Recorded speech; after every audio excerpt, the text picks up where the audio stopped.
What's up, everybody? It's your favorite builder's favorite nerd, and today we are looking at the diorama I built for my Terracons to kind of be inspired by Call of the Primitives. Now, we won't be doing any sort of tutorial talk on here because, once again, all of that stuff is saved for Patreon. It's released at the very least monthly, but most often more frequently than monthly, in sort of different increments that cover like the build, the paint, the finishing touches, the effects, whatever the case may be. So if you hear me reference Patreon and stuff, that's the reason why. On top of that, it's I also want to say that like at the end of this, I will cut to the real time of my first impressions of getting it into the space so that you can kind of hear what that's all about. So this is really just a talk more so about the general process and ideas. And what is interesting to me about this is how it has affected my space. And if you look at the scale figures there, you can see what I'm working out. So the truth of the matter is I don't know what we're going to get anymore, right? I don't know if we're going to get a better set of Terracons or a larger set of Terracons than, you know, the Unique Toys or perhaps the TFC if you're going that route. So that's what I got. And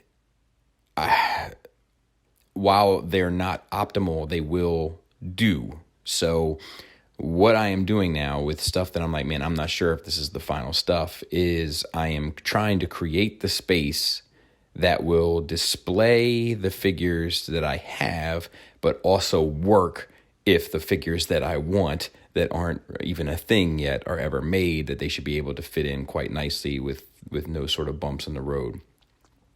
And that is becoming more and more important. So while I'm cutting out all of this stuff to fit these figures, I also want to make sure that while they may look a little small in this finished diorama, that it looks at least presentable. But if they ever end up making the figures that I want, that they will fit in that space and then really kind of drive it home. So it's like playing the odds of the future, I guess, kind of. It's what it comes down to, like giving it a go, really. So the next thing is that, you know, my goal with this stuff is to not do the super tuned stuff because I don't think it translates well personally. It's my personal opinion. I think that they look a little cooler when they're in more realistic looking environments, and I've pushed the limits on that a bit with the Galvatron throne and the what was the other one that we just did? The Planet of Junk, right? But even with that, I didn't do them to match the cartoon specifically. I did them with the cartoon in mind and then sort of try to give it a more realistic feel. So, you know, for instance, the Galvatron one is on stone as opposed to metal plating. Just little stuff like that. So this one is a little bit easier in that regard because Call of the Primitives takes place on that planet, and that planet could be a realistic environment, you know, with the kind of rocky sort of terrain. The only thing that sort of makes it otherworldly is the sky, the purples and reds in the sky and such. So that's really where it comes down to kind of something otherworldly. But that sort of stuff, it just gives it an effect, right? So you don't really need to worry about it looking too much like a straight cartoon. You see, even there, I put that Motormaster in so that I know, like, if I have a big bot, you know, that comes in a proper scale one day, that it'll fit in that space, that everything should still kind of translate, is what I was doing. So, you know, it was cool. And it's also like, it's nice because, you know, it is otherworldly because of the color of the sky. But a lot of the dioramas that I do, like specifically for like Marvel Legends or DC stuff, or, you know, I just finished up a whole bunch of Mortal Kombat ones, is they all have to look like kind of realistic. So it's like, you know, you don't really see purple skies and stuff, you know, so like it gives me the opportunity to sort of play with a different color palette and experience like what it's like to work with like purples and reds or whatever, you know, purples and pinks and etc. I had a conversation recently with someone and we were talking about airbrushing, and I was saying how like airbrushing is one of those things that like it makes it easier, but you can do this with a brush. You just have to fan it out. You got to be a little bit more cognizant of your paint application, both on your brush and then on the piece. But nothing that I do with an airbrush, really, it's not something that like it can't be replicated using regular brushes. It's just you got to be a little bit more skilled because airbrushing makes things a little bit easier. It takes for this sort of stuff, right? Not hyper detail stuff, but kind of like just really like more abstract stuff. It just makes it easy. It's like my kids could do this, no problem. And had never touched it. It just doesn't take that much skill, in my opinion. But to be fair, that's kind of how I feel about dioramas in general. Like people, whenever they hit me up and it's like, such talent or whatever. It's like, it's not talent. None of this is talent. This is all skill. It's all technique. It's all learning how to use the tools and then doing it. Like anybody can do this stuff. You just have to be willing to try and you have to be willing to fail, and learn from your failures and also learn from your successes, hopefully. And yeah, I mean, that's about it.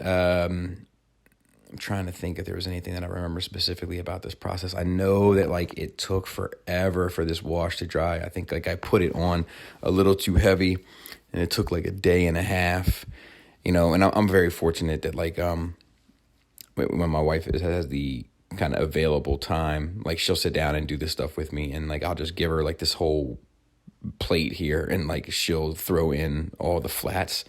Like she'll do the flat colors and then I can just come back in and do like the more detailed stuff. And then we sort of get into a rhythm of just keeping it moving.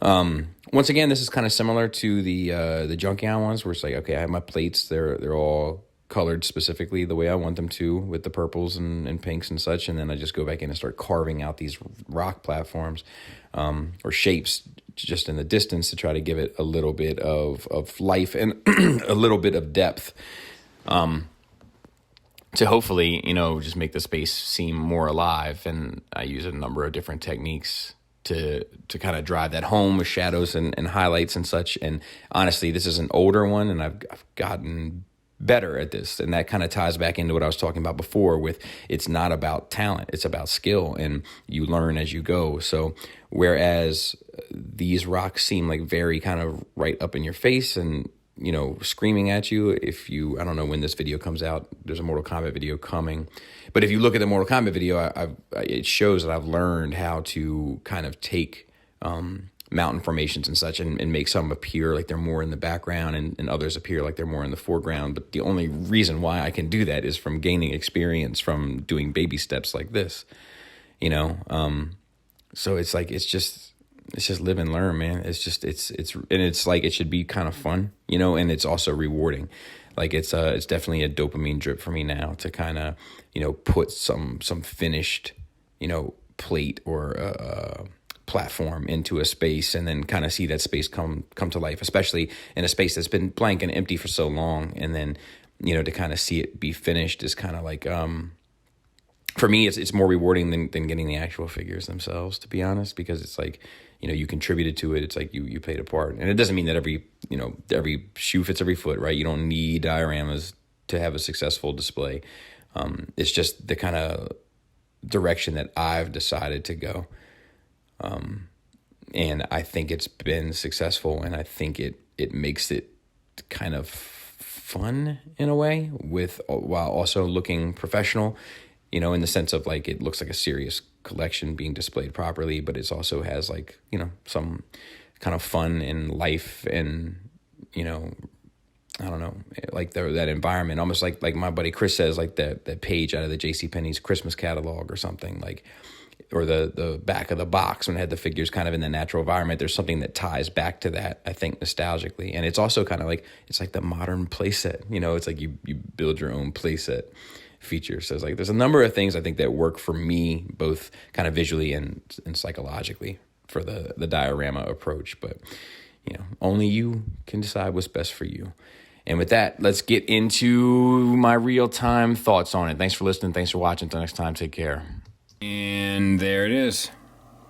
And it's basic, but there's a lot of big bots that are supposed to go in here, right? So we shall see. But I think it's good.